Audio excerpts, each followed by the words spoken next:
So, the beautiful sun, of which we don't get enough of here in this country anyway, there's so many different research findings as well as colloquial conversation around the goodness of the sun. And indeed, the other side of goodness is the detriments of the sun. So, I just very quickly want to say to you the benefits of the sun that I just want to share with you, rather, on this day one, is that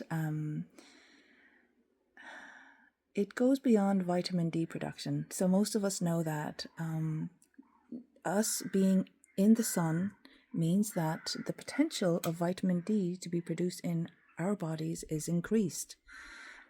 Obviously, that depends on where in the world you are, what kind of skin you have. Not only, if you have light skin or dark skin, but also what age you are, because it has been found that older skin can have barriers to proper synthesization of vitamin D from the UV rays, the ultraviolet rays, that we derive this conversion principle from.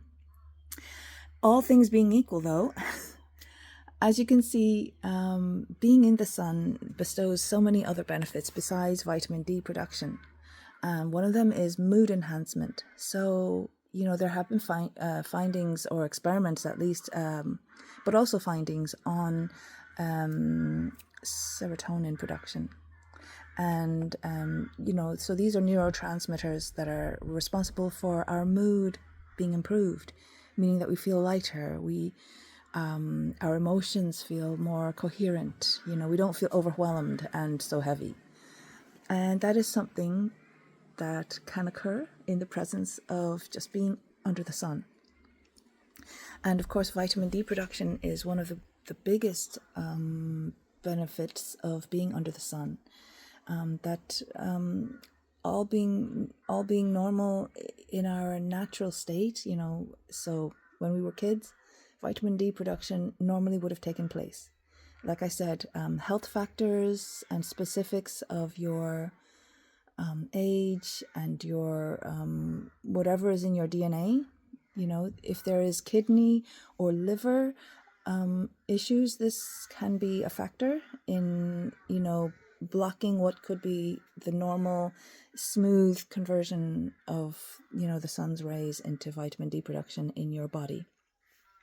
Anyway, taking all that on the side, if you are interested in availing of this amazing, beautiful accompaniment we have in our life on Earth, the sun, then there is a way to do it.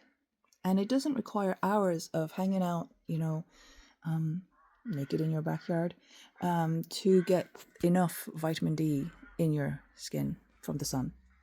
And also, before we dive in, just to say that yes, foods also offer us vitamin D, but it is always a secondary source. I know some places actually say it's a first source of it, which is really totally wrong.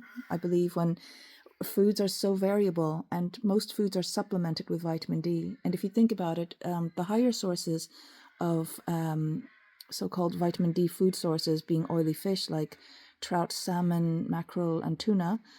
This is from PubMed that I've got my information from. Is that wild? Is that wild fish or is that farmed fish? And then the quality of the water. So there's so many factors that go into, spitting out a result. So therefore, the sun really is this first source of vitamin D access. And what it means is that you are out from anywhere from 5 to 10 minutes a day. Most days. It doesn't have to be 7 days a week. And of course, coming to you from Ireland, we all know that the quality of sun is not the same every day. So, okay, let's just take like 5 minutes ago when it was really sunny and shiny. If it was that you were in a place like that, ideally you wouldn't be out in the midday sun or the strongest sun, the kind of sun where you can feel your skin sort of, I never noticed this when I was younger, but like in the last few years, I'd notice a certain point if I'd be out and I do love just being in the sun with my skin, and there would be a point when I would feel like, you know what, I feel like I'm burning. Like I feel like there's something in my skin happening. Whereas as a kid, I'd run around and, you know, you don't feel anything on your skin. You're just running around doing things. And to be fair to myself also, what's really good is activity. So you're not just lying there, not just sitting and scrolling and saying I'm getting my vitamin D. Actually, this is a personal theory now, but it was also documented in different ways on medical publications online that I found. Activity in the sun is really beneficial. It's much more beneficial than, you know, as I said, inactivity in the sun. So what I would do is, and I still do when I can, is I would sort out my garden when the sun is shining. There's nothing like the sun shining to, you know, entice me out of doors. And I'd be going like, yeah, ideally stepping into the garden with, you know, bare feet. That's normally how I would have my first point of contact